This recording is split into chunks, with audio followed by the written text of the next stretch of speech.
The power of godliness, దైవ భక్తి యొక్క శక్తి. నేటి సమాజంలో భక్తులు పెరుగుతూ ఉన్నారు.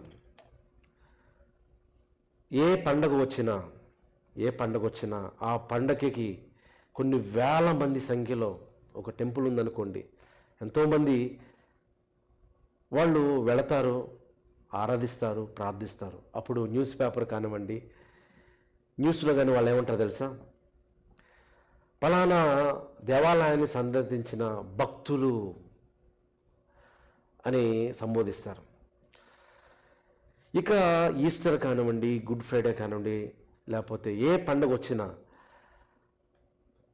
మన వాళ్ళు, లేకపోతే పత్రికల వాళ్ళు కానివ్వండి, లోకంలో ఉన్న వాళ్ళు కానివ్వండి అంటున్నటువంటి పదం, సంఘాలు, చర్చిలు మరి భక్తులతో కిటకిటలాడి నిండిపోయింది, ఎంతో భక్తి శ్రద్ధలతో దేవుణ్ణి ఆరాధించారు అని చెప్తున్నారు. నిజంగా భక్తులు, ఈ భక్తి అనేది ఈ లోకం ఇచ్చినటువంటి డెఫినేషన్. అసలు ఈ లోకం భక్తులంటే ఎవరు అనుకుంటున్నారు? అసలు ఏది నిజమైన భక్తి? ఆ భక్తిలో శక్తి ఏమిటి అన్నది ఈరోజు మనం ఆలోచన చేయాలి. ప్రతీది కూడా భక్తి అని అనుకుంటే ఎన్నో భక్తులు ఉన్నాయి. మూఢభక్తి అనేది కూడా మనకు కనబడుతూ ఉంది. మూఢభక్తి కనబడుతుంది. అన్ని మతాలలో కనబడుతున్నాయి. అన్ని మతాలలో ఏ మతంలో కనబడిన భక్తి అయినా నిజంగా అది నిజమైన భక్తేనా, లేకపోతే మూఢభక్త? అది నిజమైన భక్తి? అసలు భక్తి అంటే ఏమిటి? ఎలా భక్తిగా బ్రతకాలి? ఆ భక్తిలో ఉన్న పవర్ ఏంటి? ఈ విషయాలను ఎప్పుడు మనం ఆలోచన చేసుకుని సత్యాన్ని తెలుసుకున్నప్పుడే ఈ లోకంలో ఉన్నతంగా బ్రతకడానికి అవకాశం ఉంటుంది. ప్రియులారా, బయట వాళ్ళ సంగతి వదిలేయండి. బయట వాళ్ళ సంగతి రకరకాలుగా వాళ్ళు అనుకుంటారు, వాళ్ళు వదిలేయండి. మన క్రైస్తవ సమాజంలో, క్రైస్తవ సంఘములో ఈ భక్తి గురించి అసలు ఎలా ఉంది? నిజంగా భక్తి అనేది దేవుడు కోరుకున్నట్టుగా ఉందా, లేకపోతే మనుషులు కల్పించిన పద్ధతులతో ఉందా అన్నది మనం ఆలోచన చేయాలి. పండగలకైతే చాలా కెక్కిరిసిపోతారు భక్తులు, విశ్వాసులు. పండగ అయిపోయిన తర్వాత ఈస్టర్ దినాన్ని చూడండి, ఈస్టర్కి ఎంతమంది వచ్చారు, గుడ్ ఫ్రైడేకి వచ్చారు, క్రిస్మస్కి వస్తారు, జనవరి 1కి వస్తారు, ఆ తర్వాత ఇంకెక్కడ కనబడరు. అంటే భక్తి అంటే ఏదో ఒక రోజున అందరూ కూడా గుడికి వెళ్ళి కొద్ది సమయం గడిపి ఇంటికి వెళ్ళిపోవడమే భక్త? అలా వెళ్ళడం వలన మనం కూడా భక్తులు అని అనిపించుకుంటామా? అసలు దేవుని దృష్టిలో దేవుడు కోరుకున్న భక్తి ఏమిటి, దానికి ఉన్న శక్తి ఏమిటి అన్నది ఈరోజు మనం బిబ్లికల్గా మనం ఆలోచించేద్దాం ప్రియులారా. కాబట్టి మనుషులు చేస్తున్న ప్రతీది భక్తి అనుకోకూడదు. ఎందుకంటే నేను జనరల్గా మాట్లాడుతున్నాను. అన్ని మతాలలో, అన్ని విశ్వాసాల్లో రకరకాలుగా ఉంటున్న గుడ్డిగా ఫాలో అవుతూ ఉంటారు. చాలా గుడ్డిగా బ్లైండ్గా వెళ్ళిపోతూ ఉంటారు. దానివలన మనకు ప్రయోజనం లేదు. కానీ భక్తి శ్రద్ధలతో ఉండాలంటే ఎవరెవరు ఏ గ్రంథాలు, ఏ విశ్వాసాలు ఉన్నారో ఆ మత గ్రంథాలైనా కానీ చదివినా బాగుంటుంది. అవి కూడా చదవరు. ఆ గ్రంథాలు చదివితే ఆ గ్రంథాల్లో కనీసం కొద్దిగా ఎసెన్స్ ఉంటుంది, దానివల్ల కొంచెం బాగుంటుంది అనిపిస్తూ ఉంటుంది. గ్రంథాలు కూడా చదవలేని పరిస్థితుల్లో ఉండి ఎంతోమంది మోసం చేసే వాళ్ళు, ఎంతోమంది బాబాలు తయారయ్యారు. అలాగే ఇంకా చెప్పాలంటే క్రైస్తవ సమాజంలో చూస్తే బోధకులు ఉన్నారు. రకరకాలుగా అన్ని విశ్వాసాల్లో ఉంటున్న ఈ యొక్క పరిస్థితుల్లో అసలు ఈ దైవ భక్తి గురించి తెలుసుకోవలసిన అవసరత ఎంతైనా ఉన్నది. యేసుప్రభు వారు 2000 సంవత్సరాల క్రితం ఈ భూమి మీద ఉన్నప్పుడు ఈ భక్తి గురించే మాట్లాడుతున్నారు. బయట విశ్వాసాల సంగతి మనం కొంచెం పక్కన పెట్టి అసలు మన క్రైస్తవ సమాజంలో ఎలా ఉంటున్నారు, ఎలా తయారయ్యారు, ఎలా ఉండాలి అన్నది ఒకసారి మనం బిబ్లికల్గా కొన్ని వచనాలను మనం చదువుదాము. ఇందాక సోదరి చదివినటువంటి వాక్య భాగాలను మనం గమనిద్దాము. మార్కు సువార్త 7వ అధ్యాయము 7వ వచనం చూస్తే, వారు మానవులు కల్పించిన పద్ధతులు దైవోపదేశములని బోధించుచు. ఎలాంటి బోధ అండి? మనుషులు కల్పించిన పద్ధతులు, దైవోపదేశములను బోధించుచు నన్ను వ్యర్థముగా ఆరాధించుచున్నారు. ఈ మాటలు యేసుప్రభువు వారు చెప్తున్నారండి.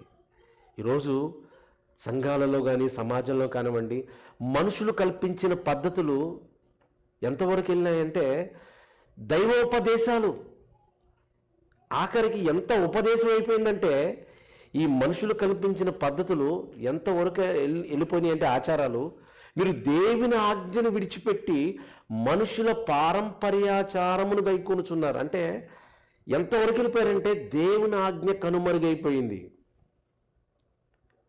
దేవుని ఆజ్ఞ కనుమరుగైపోయి దేవుని ఆజ్ఞ స్థానంలో ఏమొచ్చేసింది? ఆచారం వచ్చింది. ఈ ఆచారం చేయకపోతేనే ప్రాబ్లం అని అనుకునే పరిస్థితిలోనికి మనుషులు వెళ్ళిపోయారు. చూడండి, యేసుప్రభువు వారు చెప్తున్నారు ఈ మాట. యేసుప్రభువు వారు అంటున్నారంటే అందులో ఎంతో వాస్తవం ఉంటుంది. మరియు ఆయన మీరు పారంపర్యాచారమును గైకొనుటకు దేవుని ఆజ్ఞను, నెక్స్ట్ స్టేజ్ ఏంటి? బొత్తిగా నిరాకరించుదురు. అంటే దేవుని మాటలనే పక్కన పెట్టేస్తారు. ఇక దేవుని మాటలతో సంబంధం లేదు. దేవుని మాటలతో సంబంధం లేదు. మనుషులు ఆచారాలు, పద్ధతులు, సాంప్రదాయాలు ఇక ఇవే గ్రేట్గా ఉండి వీటితోనే మనుషులు నడుస్తూ ఉంటారు. దేవుని ఆజ్ఞను పక్కన పెడతారు అని యేసుప్రభువు వారు చెప్తున్నారు. చెబుతూ చివరికి పక్కన పెట్టడమే కాకుండా ఏం చేస్తారు చూడండి, మీరు నియమించిన మీ పారంపర్యాచారము వలన దేవుని వాక్యం, ఇది అండర్లైన్ చేసుకోండి, దేవుని వాక్యము నిరర్ధకము చేయుదురు. ఇటువంటివి అనేకములు మీరు చేయుదురు అని చెప్పాను. మీరు చేయుదురు. మనుషులు, విశ్వాసులు, భక్తులు ఎలా అయిపోతారంటే దేవుని వాక్యాన్నే పక్కన పెట్టే పరిస్థితిలో ఉంటారు. ఈ మాటలన్నప్పుడు విన్నప్పుడు చాలా కష్టంగా అనిపిస్తుంది ప్రియులారా, చాలా కష్టం అనిపిస్తుంది. ఎందుకు దేవుని వాక్యాన్ని మన ఆధారం చేసుకోవాలి? ఎందుకు ఆధారం చేసుకోవాలంటే అసలు మన భక్తికి ఆధారం ఏంటండి? మన భక్తికి ఆధారం ఏంటో తెలుసా? తిమోతి రాసిన పత్రిక 1వ అధ్యాయము 2వ వచనం, నిత్య జీవనం గూర్చి నిరీక్షణతో కూడిన భక్తికి అనంతుడు. భక్తికి ఆధారం, ద ఫౌండేషన్. భక్తికి ఫౌండేషన్ ఏంటో తెలుసా? సత్య విషయమైన అనుభవ జ్ఞానము. సత్యము అంటే వాక్యము. వాక్యముని మన జీవితంలో అనుభవపూర్వకంగా జీవించినప్పుడు వచ్చేది భక్తి. దేవుడు మనకి బైబిల్ అనే 66 పుస్తకాలు ఇవ్వకపోతే మీరు ఎలాగైనా జీవించండి నాయనా అంటే సరిపోయేది కదా. మీరు ఎలాగైనా బతకండి, మీరు ఎలాగైనా జీవించండి, మీరు చేసేది భక్తి అంటే సరిపోయేది. కానీ 66 బుక్స్ అని సిలబస్నిచ్చి దాన్ని మన బ్రతుకులో వచ్చే పరీక్షల ద్వారా దేవుడు నెగ్గాలి అనుకుంటున్నాడు. వాటిలో మనం పాస్ అవ్వాలనుకుంటున్నాడు. కాబట్టి వాక్యం విషయంలో మనం పక్కన పెట్టకూడదండి. ఎందుకంటే వాక్యం అనేది దేవుని మాటలు, అవి నేర్చుకోవాలి. నేర్చుకున్న మాటల ప్రకారం మన జీవితంలో ఆచరించడానికి, అనుభవంతో బ్రతకడానికి మనం ప్రయత్నం చేయాలి. అప్పుడే భక్తి అనేది పెరుగుతుంది. ఇది మీరు మైండ్లో పెట్టుకోండి. అది భక్తికి ఆధారం. కానీ ఎలా ఉంటారు మనుషులు? వాక్యాన్ని నిరర్ధకము చేస్తారు అని యేసుప్రభువు వారు చెప్పారు. అలాంటి కార్యక్రమాలు వచ్చాయి. అంత మాత్రమే కాదు, కానీ అంచె దినములలో మనుషులు ఎలా ఉంటారు అని మరి వాక్యం సెలవిస్తుందంటే 2వ తిమోతి 3వ అధ్యాయం 1 నుండి 5 వచనాలలో ఒక వచనమే నేను మిమ్మల్ని ఫోకస్ చేస్తాను. మనుషులు ఎలా ఉంటారో అనేది ఇక్కడ వాక్యము సెలవిస్తుంది. అంచె దినముల్లో ఈ మాట ఎవరు చెప్పారు? సంఘానికి చెప్పారు. ఇది బయట వాళ్ళు కాదండి, సంఘంలో ఉన్న వాళ్ళే ఉంటారు. ఇలాగా అంటే భక్తులే ఉంటారు. ప్రపంచంలో ఎంతోమంది దేవుని పిల్లలుగా ఉన్నవారే ఉంటారు అని చెప్పారంటే ఆలోచన చేయవలసిన అవసరత ఉన్నది. అంచె దినములలో అంటే ఇప్పుడు మనం ఏ దినాల్లో ఉన్నామండి? అంచె దినాల్లోనే ఉన్నాం. మనకు తెలుసు అంచె దినముల్లో అపాయకరమైన కాలములు వచ్చినని తెలుసుకోనండి. ఎందుకంటే ఎలా అయినగా మనుషులు స్వార్థప్రియులు, ధనాపేక్షలు, బింకములాడువారు, అహంకారులు, దూషకులు, తల్లిదండ్రులకు అవిధేయులు, కృతజ్ఞత లేని వారు, అపవిత్రులు. ఒక్కొక్క పదాన్ని గురించి ఒక్కొక్క గంట ప్రసంగం చేయొచ్చు. దాని గురించి మనం నేర్చుకోవచ్చు. వీటన్నిటి గురించి కాదు, కానీ ఒక విషయాన్ని మీతో స్పష్టంగా పట్టుకోవాలని, దాన్ని పట్టుకుని మనం ముందుకు వెళదాం. ఇవన్నీ ఎలా ఉంటారు అంత్య దినాల్లో అని చెబుతూ అనురాగరహితులు, అతి ద్వేషులు, అపవాదకులు, క్రూరులు, సజ్జన ద్వేషులు, ద్రోహులు, మూర్ఖులు, గర్వాంధులు, దేవుని కంటే సుఖమును ఎక్కువగా ప్రేమించేవారు. ఆ తర్వాత ఇదండి 5వ వచనం ఏమని చూడండి. పైకి గట్టిగా చదువు, అందరూ కూడా చదవలసింది కోరుతున్నారు. పైకి భక్తి గలవారై ఉండియు దాని శక్తిని ఆశ్రయించని వారైందురు, ఇట్టి వారికి విముఖుడవై ఉండుము. భక్తి దానికి ఏముందంట? ఒక శక్తి. ఇది పాయింట్ నోట్ చేసుకోండి. భక్తి ఉంది, ఆ భక్తికి ఒక శక్తి ఉంటుంది అని చెప్తున్నారు కదండి. కానీ అంత్య దినాల్లో ఎలా ఉంటారంట? పైకి భక్తి గలవారై ఉండి, వాళ్ళు భక్తిగా ఉండాలనుకుంటారు, కనబడాలనుకుంటారు, పైకి నేను చాలా భక్తిపరులుగా చూపించుకుంటారు. కానీ లోపల ఎలాగుంటారంట? దాని శక్తి, ఆ భక్తికి ఏముంటుందంటే ఒక శక్తి ఉంటుంది. ఆ శక్తిని ఆశ్రయించని వారయుందురు. ఇది ఏ కాలంలో ఉంటారు? అంత్యకాలాల్లో మనుషులు ఇలా ఉంటారు, దేవుని పిల్లలైన వారు ఇలా ఉంటారు, సంఘంలో ఉన్న వాళ్ళు ఇలా ఉంటారు, బయట వాళ్ళు కూడా ఇలా ఉంటారు. కాబట్టి మీరు జాగ్రత్తగా ఉండు, విముఖుడవై ఉండుము అన్నాడు. ఈ పదంలో ఒక మంచి మాట మనకు కనబడుతుంది. భక్తి గలవారై ఉండి దాని శక్తిని ఆశ్రయించిన వారు. అంటే భక్తికి ఒక శక్తి ఉంటుంది, ఆ శక్తిని ఆశ్రయించాలి అని వాక్యం సెలవిస్తుంది. ప్రియులారా, వాక్యం సెలవిస్తుంది. కనుక ఇంతకీ ఏది భక్తి? ఏది భక్తి? అసలు భక్తి ఏంటి బైబిల్ పరంగా? ఏది నిజమైన భక్తి? కదా, అందరూ కూడా భక్తిపరులుగా ఉండాలని కోరుకుంటాం, తప్పేం లేదు. కానీ కోరుకుంటే సరిపోతుందా చెప్పండి? కోరుకుంటే సరిపోతుందా? కొంతమంది కోరుకుంటారు కానీ ఉండరు, శక్తిని ఆశ్రయించరు. కానీ జనాల్లో మాత్రం మేము భక్తులు అని అంగీలు వేసుకుని దీర్ఘ ప్రార్థనలు చేస్తూ మన యేసుప్రభువు వారు చెప్తూ ఉంటారు కదా 23వ అధ్యాయంలో మత్తయి సువార్త, వారు దీర్ఘ ప్రార్థనలు చేస్తూ పైకి భక్తి వల్లే కనబడుతూ ఉంటారు. అంటే వాళ్ళందరూ కూడా భక్తులని ప్రపంచం అంతా లేకపోతే అందరూ కూడా అనుకోవాలి అని వాళ్ళు కనబడతారు, కానీ వాళ్ళ భక్తి ఉండదు. చిన్నప్పుడు మనం చదువుకున్నాం కదండి, మేడి పండు చూడు మేలుమై ఉండును, దాని పొట్ట విప్పు చూడు పురుగులుండు. పైకి మాత్రం బాగా ఉంటుంది కానీ లోపల బాగోదు. అలాగే భక్తులుగా కనబడతారు కానీ భక్తులు కాదు, భక్తిహీనులు, దాని శక్తిని ఆశ్రయించని వారు అని దేవుని మాటలు సెలవిస్తూ ఉన్నాయి. కనుక ఇందుకు భక్తి అంటే ఏమిటి? అసలు భక్తిలో ఎలా భక్తి పరులకి ఎలా ఉంటారు వాళ్ళు? దేవుని మాటకి లోబడి ఉండటం. ఎక్సలెంట్. ఇంకేమైనా ఉన్నాయండి? ఎలా ఉంటారు అంటే బైబిల్లో ఒక వచనం, చాలా ఉన్నాయి, ఒక వచనాన్ని నేను మీకు చూపిస్తాను. చాలా జాగ్రత్తగా చూడండి. బైబిల్లో ఉన్నటువంటి వాక్య భాగాన్ని మనం చూద్దాం. భక్తి గలవారై ఉండాలంటే ఒక మంచి మాట ఉంది. యాకోబు రాసిన పత్రిక 1వ అధ్యాయము 27వ వచనం. తండ్రి అయిన దేవుని ఎదుట పవిత్రమును నిష్కలంకమునైన భక్తి ఏదనగా. ఎంత అద్భుతంగా ఉందండి, ఇంత ఉంటుందండి బైబిల్ అంటే చాలా చక్కగా ఉంటుంది. దాన్ని సరైన పద్ధతిలో మనం చదవాలి కానివ్వండి, అందులో అన్నీ ఉంటాయి. కలగూర గుంపలాగా మనం చదివామనుకోండి అర్థం కాదు, ఒకసారి కన్ఫ్యూజ్ అయిపోతూ ఉంటాం. భక్తి గురించి మనం మాట్లాడుతున్నాం. అసలు భక్తి ఏమిటి అంటే ఒక వచనంలో కొన్ని వచనాల్లో చాలా కొన్ని మాటలను దేవుడు బయలుపరిచిన ఈ వచనాన్ని ఈరోజు మనం ఆలోచన చేద్దాం. తండ్రి అయిన దేవుని ఎదుట భక్తి ఏదనగా అంటే ఆయన దృష్టికి అసలైన భక్తి ఏదనగా అనగానే దిక్కులేని పిల్లలను విధవరాండ్లను వారి ఇబ్బందులో పరామర్శించుటయు ఇహలోక మాలిన్యము తనకంటకుండా తన్ను కాపాడుకొనుటయే. ఇదే భక్తి. ఒక విషయాన్ని కొంత క్లూ ఇచ్చారు దేవుడు. దిక్కులేని పిల్లలను అనగానే మనం ఏమనుకుంటాం చూడండి, దిక్కులేని పిల్లలు ఎంతోమంది ఉన్నారు, అనాథులు అనేసి అనాథ ఆర్ఫనేజెస్ పెట్టేసి ఇండియా నుండి ఓకని అమెరికా నుండి డబ్బులు తీసుకుని ఇష్టానుసారంగా చేసే ఆర్గనైజేషన్ లేకపోతుందండి. రీసెంట్గా నేను ఒక చదివినప్పుడే చాలా బాధ అనిపించింది. హైదరాబాద్ వేరే పరిసర ప్రాంతాల్లోనే నిజంగా అనాథ శరణాలయం ఆర్ఫనేజ్ పెట్టి పిల్లల ఫండ్స్ని తీసుకుని వాళ్ళు సరైన ఫుడ్ పెట్టక, భోజనం పెట్టక, వాళ్ళందరూ కూడా చాలా బ్లడ్ శాంపుల్స్ టెస్ట్ చేసినప్పుడు చాలా బలహీనులుగా ఉన్నారు. పురుగురు అన్నం పెడుతూ నిజంగా ఎంత బాధ అండి. ఇలాగ ఎంతమంది మోసం చేసే ఆర్గనైజేషన్స్ ఉన్నాయి.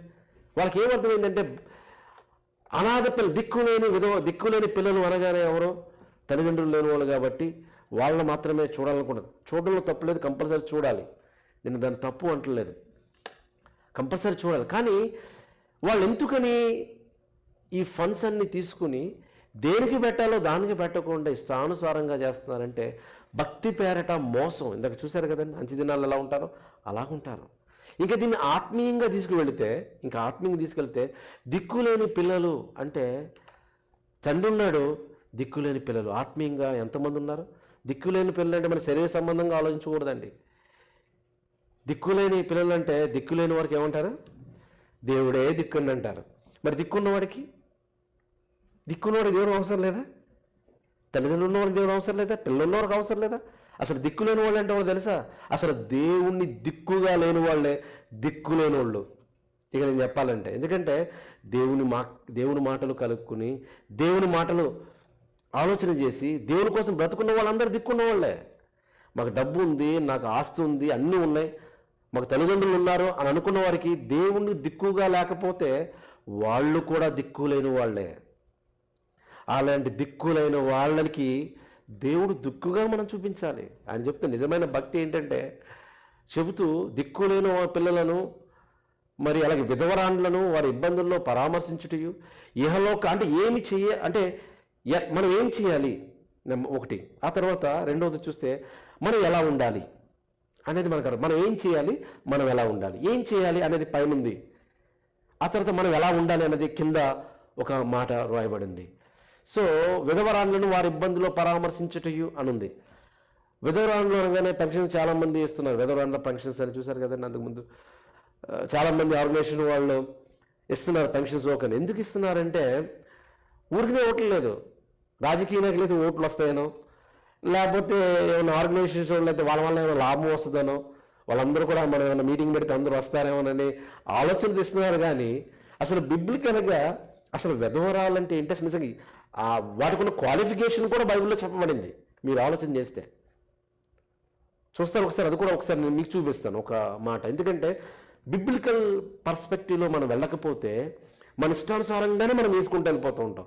మన ఇష్టానుసారంగానే మన భక్తి, మన ఆలోచన వెళ్ళిపోతూ ఉంటాం. అలా కాకుండా ఉండాలి అంటే మనం వెళ్ళాలి. 60 ఏండ్ల కంటే తక్కువ వయసు లేక ఒక్క పురుషునికే భార్య, సత్క్రియలు పేరు పొందిన విధవరాలు పిల్లలను పెంచి పరదేశులకు ఆతిథ్యం ఇచ్చి పరిశుద్ధుల పాదములు కడిగి శ్రమపడు వారికి సాయం చేసి ప్రతి సత్కార్యము బూనుకొనినదైతే ఆమెను విధవరాండ్ల లెక్కలో చేర్చవచ్చు. సంఘము మీరేం చేయాలంటే వారికి సహాయం చేయాలి. చూడండి ఎంత అద్భుతంగా ఉందండి, ఎంత అద్భుతంగా ఉంది. మనం సహాయం చేయాలి, లేదు అంటలేదు. కానీ సంఘంలో ఉన్న వారికి ఎలా సహాయం చేయాలి, ఎలా సహాయం చేయాలన్న పద్ధతిని కూడా దేవుడు పెట్టాడు. అంటే భక్తి అంటే ఎవరైనా నిజంగా ఒక అక్కరలో ఉన్నప్పుడు మన హృదయం ఎలా ఉంటుందండి? ఏదో ఒకటి, ఒక మాట సాయమే కావచ్చు, లేకపోతే ఏదన్నా మనం చేయగలిగిన ఏదో ఒక సాయం చేసే మనసు అనేది వచ్చిందంటే అందులో ఏంటంటే దేవుడు మనకు ఎంతో కొంత మన హృదయంలో భక్తి పెట్టాడు, మనం భక్తి కలిగినటువంటి వ్యక్తులుగా ఉంటున్నాం అనేది అర్థం చేసుకో. మనం ఏం చేయాలి అనేది మొట్టమొదటిగా చెప్పబడింది. ఆ తర్వాత చెప్పబడింది ఏంటంటే వాక్యము. ఆ తర్వాత చెప్పబడినటువంటి పదం ఏంటంటే మనం ఎలా ఉండాలి. దాని గురించి డీటెయిల్గా నేను చెప్పట్లేదు, కానీ మీరు స్టడీ చేయండి. నెక్స్ట్ ఏంటంటే ఇహలోక మాలిన్యము తన కంటకుండా తన్ను తాను కాపాడుకొనువాడు. ఇహలోక మాలిన్యం అంటే లోకములో ఉన్నదంతయు ఏంటి? శరీరాశ, నేత్రాశ, జీవబడంబము. శరీరాశ, శరీరం ఉంది, ఎన్ని ఆశలు ఉంటాయి, ఎన్ని కోరికలు ఉంటాయి, ప్రతిదీ కావాలనిపిస్తూ ఉంటుంది. అది మంచిదైనా చెడ్డదైనా. అందుకే పౌలు గారు అంటారు, అయ్యో మేలైనది చేయలేనిది నేను చేయలేకపోతున్నాను, ఏదైతే చేయకూడదు అదే నేను చేస్తున్నాను అనే పరిస్థితి. మనకు కూడా అదే పరిస్థితి, ఏదైతే చేయకూడదు అదే చేస్తాము. కాబట్టి భక్తులుగా మనం ఏం చేయాలంటే ఇహలోక మాలిన్యము అంటే లోక మాలిన్యం అనేది తనకు అంటకుండా తన్ను తాను ఎలా ఉంటాడు? కాపాడుకునేవాడుగా ఉంటాడు. లోకంలో అందరూ ఉన్నారండి, ఎలా పడితే అలా ఉన్నారు. లోకం పోకూడదు కాబట్టి మనం కూడా ఉండాలి అని అనకూడదు. లోకంలో ఎలా ఉన్నా, గుంపులో అంటారు కదండి, గుంపులో గోవిందం అంటారు మనలో. ఆ టైపులో కాకుండా వాళ్ళు ఎలా ఉన్నా నేను మాత్రం ఎలా ఉండాలంటే ఒక తామర పువ్వు దుర్గంధం ఉంటుంది కదండి, దుర్గంధంలో అది తామర పుష్పం అనేది దుర్గంధం అంటే ఆ మురుకులోనే అది పెరుగుద్ది. కానీ ఆ తామర పువ్వుకి అసలు ఆ దుర్గంధం అనేది అంటదు, మురుకు అనేది అంటదు. ఆ దుర్గంధంలో ఉన్న చాలా చాలా ప్రకాశవంతంగా అది చాలా వికసిస్తుంది, మంచి స్మెల్ వస్తుంది, అది చూసి చాలా ఆహ్లాదంగా ఉంటుంది. అలాగే ఈ లోకంలో దుర్గంధం అనే ఈ లోకంలో మనుషులు ఎలా ఉన్నా, మనం ఎలా ఉన్నాం, నేను ఎలా ఉన్నాను, నీవెలా ఉన్నావు అనేది చాలా ఇంపార్టెంట్. కాబట్టి మొదట్లో మనం ఏం చేయాలి, ఆ తర్వాత నెక్స్ట్ మనం ఎలా ఉండాలి. అలా ఉంటే ఏమని చెప్తుంది బైబిల్లో, దేవుని ఎదుట నిష్కళంకమైన భక్తి అండి, పవిత్రమైన భక్తి.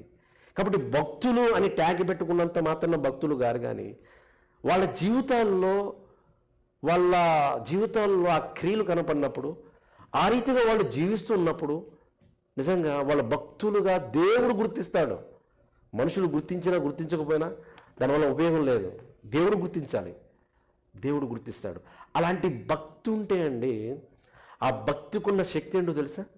చూస్తారు, అసలు భక్తికి ఉన్న శక్తి సామాన్యమైన శక్తి కాదండి, సామాన్యమైన శక్తి కాదు. ఆ భక్తికి ఉన్న శక్తి చాలా పవర్ఫుల్గా ఉన్నట్టుగా మనకి వాక్యము సెలవిస్తూ ఉంది. ఒక వచనము కాదు, 2 వచనము కాదు, బైబిల్లో చూస్తే ద పవర్ ఆఫ్ గాడ్లీనెస్, దైవ భక్తి యొక్క శక్తి సామాన్యమైనది కాదు. ఎంత గొప్పదో మీకు కొన్ని ఎగ్జాంపుల్ చెప్తాను, బైబిల్లో కొన్ని ఎగ్జాంపుల్స్, రియల్ టైం ఎగ్జాంపుల్ చెప్తాను. నిజంగా ఇంత గొప్పదా భక్తికి, ఇంత గొప్పగా ఉంటుందా ఆ భక్తి అనేది మనకు అర్థమవుతుంది. మొట్టమొదటిగా చూస్తే జాషువా, ఇందాక మీరు చూశారు కదండి, యెహోషువ మనకు తెలుసు, మోషే నాయకత్వంలో పనిచేస్తున్నటువంటి ఒక శిష్యుడుగా ఉన్నటువంటి యెహోషువ, ఆ తర్వాత యెహోషువ మోషే తర్వాత ఇజ్రాయేలును, దిక్కులేని పిల్లలకి చెప్పాలంటే వాళ్ళు, అంతే కదా, ఎక్కడో ఈజిప్షియన్ దేశంలో దిక్కు లేకుండా బ్రతుకుతున్న వారిని మోషే నాయకత్వంలో దేవుడు తీసుకొస్తే, ఆ తర్వాత యెహోషువ వాళ్ళని ముందుకు తీసుకెళ్తున్నాడు. దిక్కులేని పిల్లలను పరామర్శిస్తున్నారు, దిక్కులేని పిల్లలను దేవుని వైపు నడిపిస్తున్నారు. ఇక్కడ ఈ యొక్క ఆ దేవుని రాజ్యానికి, ఇంకా చెప్పాలంటే కనాను దేశానికి వెళ్తున్నటువంటి తరుణంలో వాళ్ళకి శత్రువులు వచ్చారు. ఎలాంటి శత్రువులు అంటే వాళ్ళ సామాన్యమైన శత్రువులు కాదు, బలం కలిగిన శత్రువులు. వాళ్ళు వచ్చి వీళ్ళతో యుద్ధం చేస్తున్నారు. వారెవరో కాదు, అమోరీయులు. యుద్ధం చేస్తున్నారు, కానీ యుద్ధంలో గెలవాలి అనే ఆలోచన వచ్చింది వీనికి. ఎలాగైనా గెలవాలి, కానీ సూర్యుడు అస్తమించేస్తున్నాడు. సూర్యుడు అస్తమిస్తే యుద్ధం ఆపేయాలి. అప్పుడు ఏం చేయాలి వీళ్ళని గెలవాలంటే?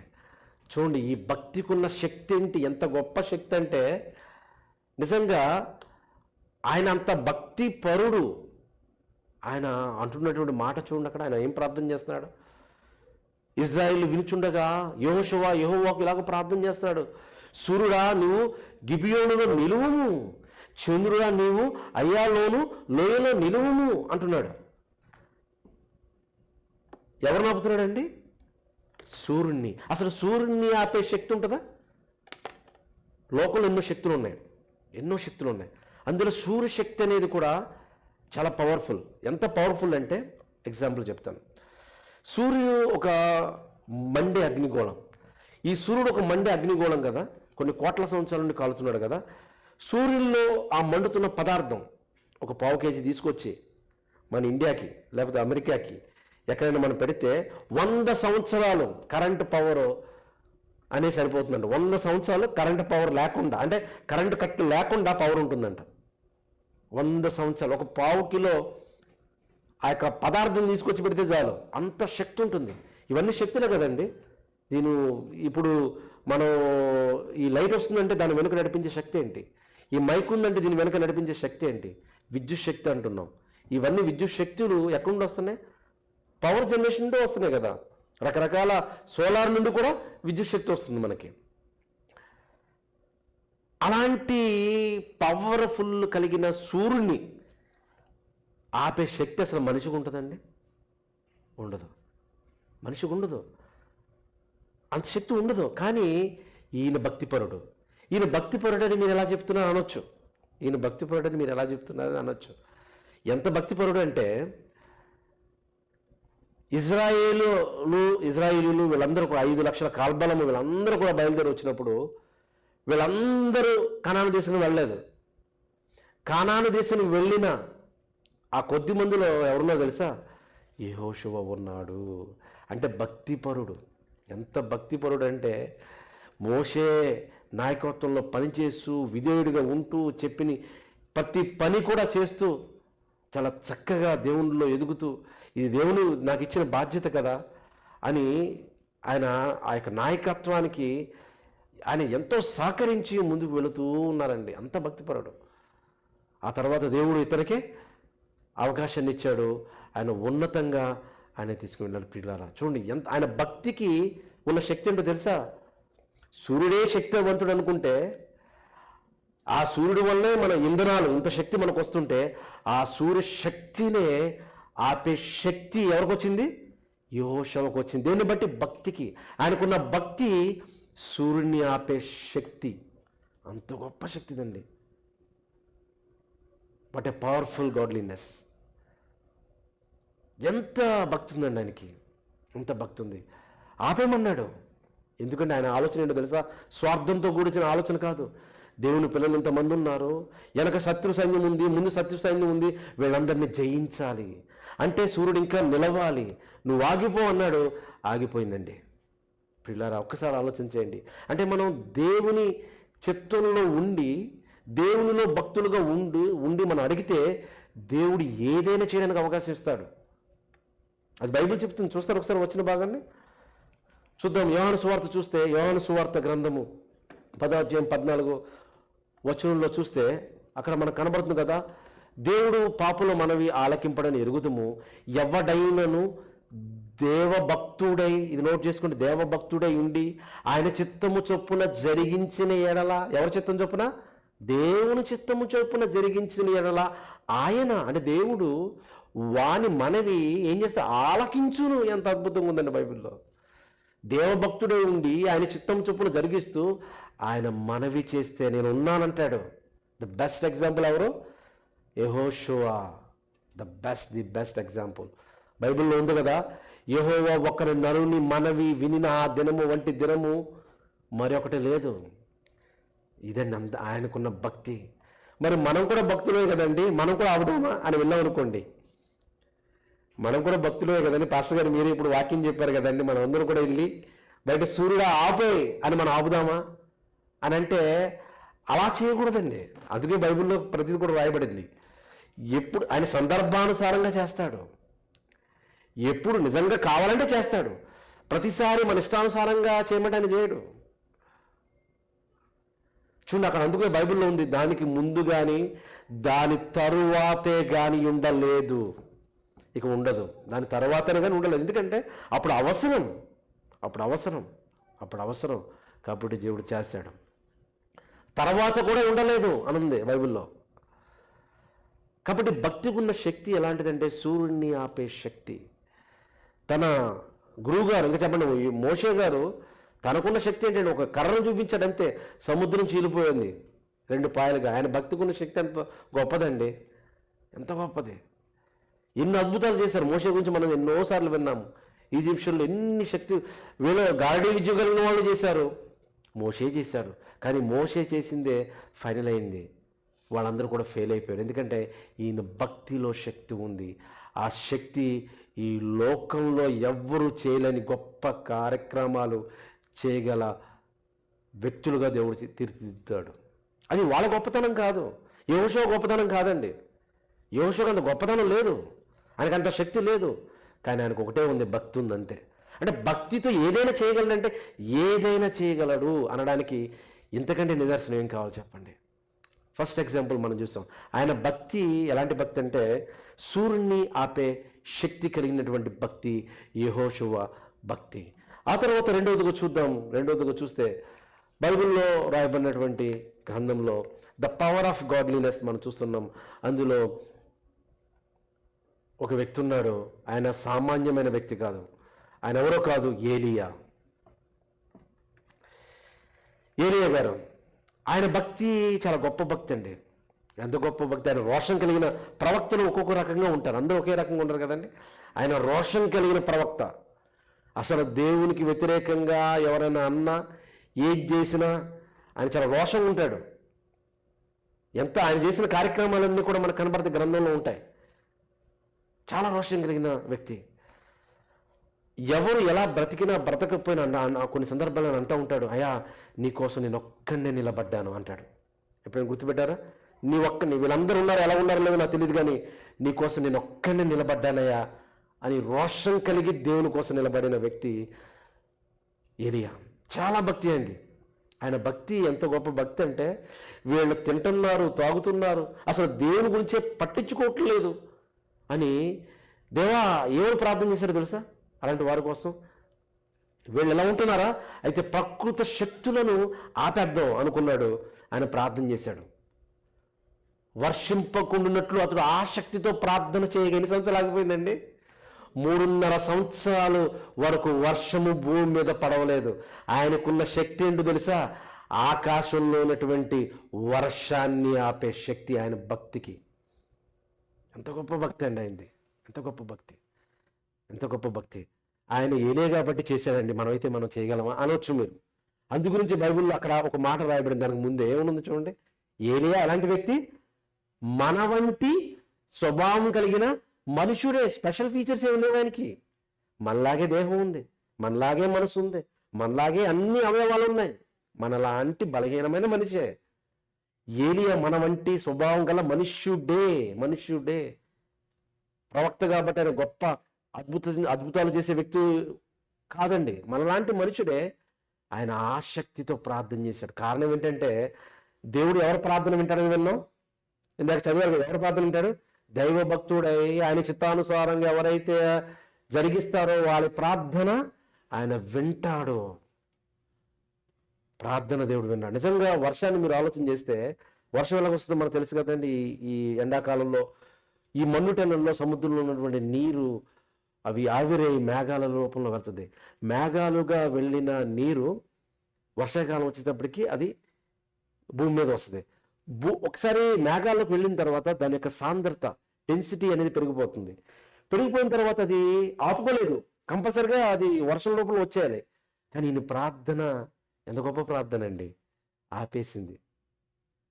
అంటే ప్రకృతి శక్తులను కదిలించే శక్తి ఈయన భక్తికి ఉంది. ఈ భక్తికి ఉంది ఈయన భక్తికి.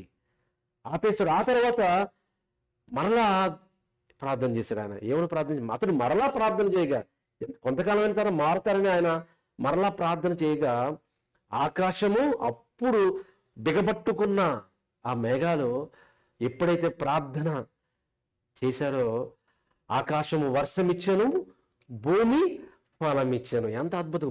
ఆకాశం వర్షం ఇవ్వాలి, అప్పుడే భూమి ఫలం ఇవ్వాలి. ఆ రెండు జరగాలంటే వర్షం కురవాలి. ఆ వర్షం కురవాలంటే ఈయన ప్రార్థన చేయాలి. ఈయన ప్రార్థన చేస్తేనే ఆ వర్షపు ధారలు, మేఘాలు కిందకి కురుస్తాయి. అంటే ఈయనకున్న భక్తి ఎంత గొప్ప భక్తి అండి. వర్షపుని ఆపే భక్తి, వర్షాన్ని మరలా కురిపించే భక్తి. ఈరోజు మన వాళ్ళు కూడా కొన్ని మీటింగ్లో చూస్తూ ఉంటాను. ఏమని ప్రార్థన చేస్తారు? ప్రభువా వర్షం వచ్చేస్తుంది, లాక్ చేయి అని ప్రార్థన చేస్తారు. అప్పుడు లాక్ అంతా విప్పి కుమ్మరించేట్టుగా మనకు కనబడుతూ ఉంటుంది. ఆపేమని ప్రార్థన చేస్తే ఎక్కువ పడిపోతూ ఉంటుంది. ఎందుకంటే తన అవసరం ఏముంది చెప్పండి? అవసరం ఇప్పుడు ప్రార్థన చేయొచ్చు. ఒకరేమో ఆపేమని ప్రార్థన చేస్తే మరికొందరు ప్రార్థన చేస్తారు ఏమని? ప్రభు మాకు వర్షం కావాలి, పంటలు సరిగా పండలేదు అని ఇంకొకరు కూడా ప్రార్థన చేస్తారు. దేవుడు ఎవరు ప్రార్థన వినాలా? నీ ప్రార్థన వినాలా, వాళ్ళ ప్రార్థన వినాలా? ఆయన చిత్తం తెలుసుకోవాలి ముందు. ఎక్కడ ఎలా చేయాలి, ఎక్కడ ఎలా మాట్లాడాలి అని తెలుసుకోవాలి. తెలుసుకుంటే ఆయన ఆలోచనలో ఆయన మనసు తెలుసుకుంటే డెఫినెట్గా దేవుడు తన ఫలాన్ని ఇస్తాడు అన్నట్టుగా. మనుషులు, సామాన్యమైన మనుషులే ఈ ప్రకృతి శక్తులను శాసించారు. ఈ సృష్టిలో వాళ్ళ ద్వారా దేవుడు ఉన్నతమైన కార్యక్రమాలు చేశాడు. ఎవరి ద్వారా దేవుడు చేశాడు తెలుసా? భక్తుల ద్వారా. అంటే భక్తికి ఉన్న పవర్ నేను చెప్తున్నాను. The power of godliness. భక్తికి అంత పవర్ ఉంటుంది, అంత పవర్ ఉంటుంది. నెంబర్ 2 చూస్తాం. నెంబర్ 3, మనకి అందరికి కూడా మన రక్షకుడు యేసు ప్రభువారు. ఈ భూమి మీద వర్షం కురిపించడం చాలా చిన్నది, కురిపించకుండా ఉండడం చాలా చిన్నది, సూర్యుని ఆపేయడం కూడా చిన్నదే. కానీ అసలైనది ఏంటో తెలుసా? ఈ భూమి మీద నుండి పరలోకం వెళ్ళడం అనేది అసలైన ఉన్నతమైన కార్యక్రమం అండి, ఉన్నతమైనది. అది దేవుడు ఇవ్వడానికి సిద్ధంగా ఉన్నాడు. అది ఆ పరలోకం వెళ్ళాలంటే మనకు ఉండవలసింది ఏంటో తెలుసా? భక్తి. ఈ వర్షాలు కురవడాలు, వర్షాలు మానిపించడాలు ఇవి కాదు. ఈ ప్రకృతి శక్తులు ఎలాగైనా చేయగలం, అవసరమే చేయిస్తారు కూడా. దీనికంటే ఉన్నతం ఏంటంటే మనం పరలోకం వెళ్తాం చూడండి, అది ఉన్నతమైనది. 3వ చూస్తే యేసుప్రభువు వారి జీవితం ద్వారా ద పవర్ ఆఫ్ గాడ్లీనెస్ చూద్దాము. హెబ్రీయులకు రాసిన పత్రిక 5వ అధ్యాయం 7వ వచనంలో చూస్తే, ఆయన శరీరధారిలో ఉన్న దినముల్లో మహారోదనముతోనూ కన్నీళ్లతోనూ తన్ను మరణం నుండి రక్షింపగలవానికి ప్రార్థనలను యాచనలు సమర్పించి భయభక్తులు కలిగి ఉన్నందున. భయభక్తులు ఎవరు? ఎవరు? యేసుప్రభువు వారు. ఎవరికి? తండ్రికి. ఎలా ఉన్నారు? మన వల్లే ఆయన శ్రమలు వచ్చాయి, ఇబ్బందులు వచ్చాయి, అయినప్పటికీ కష్టాలు వచ్చాయని కూడా దేవుడు దూషించలేదు, ద్వేషించలేదు. ఇవన్నీ రేపు ఉంటే, ఈరోజు ఉంటే రేపు పోతాయి, ఇవి నాకు అవసరమే లేదు. కష్టాలు ఉన్నా లేకపోయినా భయభక్తులు, అంటే భయము భక్తి ఉంటే చాలు, భయం ఉంటే చాలు అనుకున్నారు. ఆయన భయభక్తులు ఉండడం వల్ల అంగీకరింపబడినట్టుగా మనకు కనబడుతుంది. బైబిల్లో ఉన్నదే కదండి, అంగీకరింపబడ్డారు యేసుప్రభువు వారు. కాబట్టి మన జీవితంలో భక్తిగా ఉండాలంటే 3 ఎగ్జాంపుల్స్ మనం చూసాము. నెంబర్ 1 ఎవరు చూసామండి? యెహోషువ. నెంబర్ 2 గట్టిగా చెప్పాలి, ఏలియా చూసాం. నెంబర్ 3 యేసుప్రభువు వారు. ఇవన్నీ ఇంత లైవ్ ఎగ్జాంపుల్స్ మనం ఉన్నప్పుడు ఇంతకీ మన భక్తి జీవితం ఎలా ఉంది? మనం భక్తిగా ఉంటున్నామా? ఒకసారి ఆలోచన చేసుకుందాం, మనం పరిశీలన చేసుకుందాం మన భక్తి జీవితం ఎలా ఉంది. భక్తి అంటే పైకి చూపించుకునేది కాదు. అందరూ కూడా ఈయన చాలా ప్రార్థన పరులండి, ఈయన భక్తి పరుడని ఎవరో సర్టిఫికేట్ ఇస్తే వచ్చేది కాదు. దేవుడు ఇవ్వాలి, దేవుడు ఇవ్వాలి. దేవుని మాటల ప్రకారం మనం బ్రతికినప్పుడు, మన జీవితంలో అవి చూపించగలిగినప్పుడే వచ్చేది భక్తి. కానీ నువ్వు అనుకున్నట్టు, నేను అనుకున్నట్టు మన ఇష్టానుసారంగా వచ్చేది భక్తి కాదు. భక్తి కాదండి, భక్తి కాదు. ఇంకా చెప్పాలంటే భక్తిహీనులు ఎలా అయిపోతారు అని చెప్తున్నారు. చెప్పి నేను త్వరగా ముగిస్తాను. భక్తిహీనులు ఎలా అయిపోతారంటే చెబుతూ కొన్ని గ్రంథాల్లో, ఇంకా చెప్పాలంటే బైబిల్లో చెప్తుంది. యోహాను అదొక జేమ్స్ యాకోబు రాసిన పత్రిక 1వ అధ్యాయం 20వ వచనం చూస్తే, ఎవడైనా నోటికి కళ్ళెం పెట్టుకొనక తన హృదయమును కొనుచు భక్తి గలవాడనని అనుకుని ఎడల వాని భక్తి వ్యర్థమే. కొందరు ఉంటారండి, ఇప్పుడు చూసిన దేవునికి సంబంధించిన మాటలు రావు, సంఘాలలో లోక సంబంధమైన మాటలే కనపడుతూ ఉంటాయి. ఇలా లోక సంబంధం గురించి, వీళ్ళ గురించి, వాళ్ళ గురించి, లేకపోతే ఆగి గురించి అని ఇలా ఇలా మాట్లాడుకుంటూ మనం వెళ్ళాం అనుకోండి, అది నిజమైన భక్తి అంటారా? బైబిల్ చెప్తుంది, నోటికి కళ్ళెం పెట్టుకోవాలని చూడండి. హృదయమును మోసపరుచుకునేవాడు ఉంటాడు. ముందు నోటికి కళ్ళెం పెట్టుకోకపోతే ఒక భక్తి గలవాళ్ళని మనం అనుకుంటే ఏముంది? బైబిల్లో ఉంది, వాని భక్తి ఏంటంటే ఏముందండి? వాని భక్తేమో భక్తి వ్యర్థమే. అంటే మొదటిగా నోటిని మనం కాపాడుకోవాలి. లేకపోతే ఏమవుతుందంటే మన నోటి నుండి వచ్చే మాటలను బట్టి మనం భక్తిపడు కాలం మనకు అర్థమవుతుందండి. నిజంగా దేవునికి సంబంధించిన మాటలు, దేవునికి సంబంధించిన ఆలోచనలు, దేవునికి సంబంధించిన వచ్చింది అనుకోండి, 10 మంది కలిసిన తర్వాత ఒక 2-3 గంటలు మాట్లాడితే, 1 గంట కూడా, ఒక 10 నిమిషాలు కూడా దేవుడి గురించి రాలేదంటే నిజంగా భక్తి ఉందండి? లోక సంబంధమే మాట్లాడుతూ ఉన్నారనుకోండి, ఎక్కడున్నది చెప్పండి. కాబట్టి మన మాటను బట్టి మనం చెప్పొచ్చు మన భక్తి ఎలా ఉందని. ఇంకా చెప్తున్నారు. సో అలా ఎక్కువగా మాట్లాడుకుంటూ పోతే ఏమవుతుందంటే భక్తిహీనులు అయిపోతారు. చాలా జాగ్రత్తగా, అందుగురించే మన మాటలు చాలా జాగ్రత్తగా ఉండాలి. అక్కడ ముందు మనం ఏది చేయకూడదో అని చెప్పడం కోసం చెప్తున్నాడు. అక్కడ మనం చాలా జాగ్రత్తగా ఉండాలి. ఆ మాటను జాగ్రత్తగా కాపాడుకుంటూ ఏది నిజమైన భక్తి అని దేవుడు చెప్పాడు, ఆ భక్తిని మనం సంతరించుకుని మన జీవితంలో చేస్తే అండి, ఆ భక్తి మనకెప్పటికీ కూడా ప్రయోజనకరంగా ఉంటుంది. ఈ భక్తి అనేది ఏంటంటే ఒక సాధకము. దైవభక్తి విషయంలో తిమోతి రాసిన 1వ పత్రిక 4వ అధ్యాయం 7వ వచనంలో చెప్తున్నారు కదా, అపవిత్రమైన ముసలమ్మ ముచ్చట్లు విసర్జించి, ముసలమ్మ ముచ్చట్లు తెలుసు కదండి ఎలా ఉంటాయి. పెద్దోళ్ళు ఉన్నారనుకోండి, అప్పుడప్పుడు చూస్తూ ఉంటారు, పెద్దోళ్ళు గ్యాదర్ అయ్యారనుకోండి, వాళ్ళు ఏమో మాట్లాడుకుంటారు చెప్పండి, మా కోడలండి చెప్పంగానే ముసలమ్మ, అక్కడ మీ కోడలు అదే చేసిందా, అయితే మా కోడలు ఇంకా చేసిందని చెప్తూ ఉంటారు. ఇదే మాట్లాడుకోవాల్సింది. ఇది ఎప్పుడో తెలుస్తుంది వాళ్ళ కోడలికి, ఈ రోజు అందరికి కట్టం అంటది. అవసరం ఇవన్నీ చెప్పండి. అందుకే అపవిత్రమైన ముసలమ్మ ముచ్చట్లు విసర్జించి ఏం చేయాలి?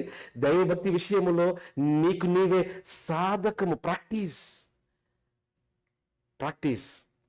ప్రతిదీ ప్రాక్టీస్ చేస్తాం. ప్రోగ్రామింగ్ ప్రాక్టీస్ చేస్తాం, ఆరోగ్యంగా ఉండాలంటే జిమ్కి వెళ్ళాలంటే ఎక్సర్సైజ్ చేయాలి ప్రాక్టీస్ చేస్తాము, మ్యాథ్స్ ప్రాక్టీస్ చేస్తాము, అన్ని ప్రాక్టీస్. మరి దైవభక్తి నో ప్రాక్టీస్? ఎక్కడుంది ప్రాక్టీస్ చెప్పండి? దైవభక్తి విషయంలో నీకు నీవే సాధకము చేసుకొనుము. సాధకం చేసుకోవాలి. మనం సాధకం చేసుకోవాలి. అలా సాధకం చేసుకునే విధంగా ఉంటేనే భక్తులుగా ఉంటాము. అలా చేసుకున్న భక్తులు ఉన్నారు. హెబ్రీయుల పత్రిక 11:33 చదివితే ఎంతమంది భక్తులు వాళ్ళ భక్తి జీవితం ఏం చేశారు? నీతి కార్యక్రమాలు జరిగించిరి, వాగ్దానములు పొందిరి, రాజ్యములు జయించిరి, సింహము నోళ్లను మూసిరి. ఎలా మూసారండి? 2 చేతులతో గట్టిగా మూసారా? ఎవరు మూసారు? తెలుసా? సింహం నోళ్ళన్నా చెప్పాలి. ఎవరైనా చెప్పాలి. ఓకే, దావీదు తను అయితే తీర్చేసాడు. ఇంకా జానియర్. ఎస్. చూడండి ఎలా మూసారంటే వాళ్ళ భక్తి చూడండి ఎంత పవర్ మనకు కనపడుతుంది. అగ్ని బలమును చల్లార్చిరి, ఖడ్గమును తప్పించుకొని, బలహీనలుగా ఉండి బలపరచబడి, యుద్ధంలో పరాక్రమశాలురైరి, అన్యుల సేవలను తోలిరి. ఎంత అద్భుతంగా ఉంది ప్రియులారా! భక్తిలో శక్తి ఉందండి. స్త్రీలైతే మృతులైన తమ వారిని పునరుద్ధానం వల్ల మళ్ళా పొందిరి అని బైబిల్ సెలవిస్తుంది. కనుక ఒక్కసారి నీ భక్తి ఎలా ఉంది అని ఆలోచన చేద్దాం. ఈ భక్తి అనేది చాలా మంచిది. ఈ లోకంలో ఎన్నో మనం ప్రాక్టీస్ చేస్తాం. శరీర సంబంధమైన సాధకము కొంచెము మట్టుకే ప్రయోజనం. ఎంత మట్టుకు? ఈ భూమి మీద బ్రతకడం మట్టుకే ప్రయోజనం నువ్వు ఏ ప్రాక్టీస్ చేసినా. కానీ దైవభక్తి, అక్కడ నుంచి దైవభక్తి ఎప్పటికీ ప్రయోజనం ఏంటంటే ఎప్పటి విషయంలోనూ, రాబో జీవ విషయంలోనూ వాగ్దానముతో కూడినదై ఉన్నందున అది అన్ని విషయంలో ప్రయోజనకరముగా ఉండును. ఏది? దైవభక్తి. ప్రియులారా, ఒక్కసారి మీరు ఆలోచన చేయండి. నీ భక్తి ఎలా ఉంది? నిజంగా దేవునిలో భయభక్తులు కలిగి ఉన్నావా? దేవుని కోసం నిలబడుతున్నావా? దేవుని ఎదుగుతున్నావా? లోకాన్ని అంటకుండా, లోక మాలిన్యం అంటకుండా నిన్ను కాపాడుకోగలుగుతున్నావా? దేవుని ఎదుర నిర్దోషమైన భక్తిపరుడుగా దిక్కులేని అనేక మంది పిల్లలు ఉన్నారు. దేవుని ఎరగని అనేక మంది జనం ఉన్నారు. వాళ్ళ కోసం నువ్వు ఆలోచన చేస్తున్నావా? నువ్వేం చేస్తున్నావు? ఒకసారి ఆలోచన చేయండి. నీ భక్తి ఎలా ఉంది? మాటల వరకే ఉందా? నీ క్రియలలో చూపించగలుగుతున్నావా? నీ భక్తికి శక్తి ఉంది, అది నువ్వు గమనించావా? నీ భక్తికి శక్తి ఉంది, అది నువ్వు గమనించావా? అలా గమనించకుండా లోక సంబంధుల వలె భక్తిహీనులుగా ఉంటే దానివల్ల ప్రయోజనము లేదు. నిజమైన భక్తిని ప్రాక్టీస్ చేస్తే అది ఈ భూమి మీద నీకు ప్రయోజనమే. ఈ భూమిని విడిచిపెట్టిన తర్వాత రాబోయే ఉన్నత లోకంలో కూడా ప్రయోజనమే. ఎలా ఉంది నీ భక్తి? ఒకసారి ఆలోచన చేసుకుందాం. దేవానికి ఘనమైన నామానికి స్తోత్రాలు చెల్లిస్తూ ఉన్నాం. ఇంతవరకు ద పవర్ ఆఫ్ గాడ్లీనెస్ అనే వాక్య భాగము ద్వారా దైవభక్తి యొక్క శక్తిని మాకు వివరించాలని బట్టి స్తోత్రాలు చెల్లిస్తూ ఉన్నాం. విని మమ్మును మేము మోసపుచ్చుకోకుండా విన్న ప్రకారము నీ వాక్యము హృదయంలో భద్రపరచుకోవాలి తండ్రి. విలువైనది నీ మాటలు. మేము కూడా ఆ భక్తులు ఉన్న శక్తిని ఆశ్రయించి ఈ భూమి మీద ధైర్యంగా బ్రతకాలి. నీ భక్తి నీకు ధైర్యం పుట్టించదా అని భక్తులు మాట్లాడుతున్న రీతిగా ధైర్యం కలిగి ఈ భూమి మీద దేనికి భయపడకుండా నా దేవుడు నాకు తోడుగా ఉన్నాడు అని భక్తుల యొక్క జీవితాలను మీరు మా ముందులో ఉంచారు. ఆ రీతిగా జీవించే భాగ్యము ప్రతి ఒక్కరికి మీరు దయచేయను ప్రార్థిస్తూ మా ప్రభువును మా రక్షకుడైన యేసుక్రీస్తు వారి నామములో ఈ ప్రార్థన అడుగుచున్నాను తండ్రి. ఆమేన్.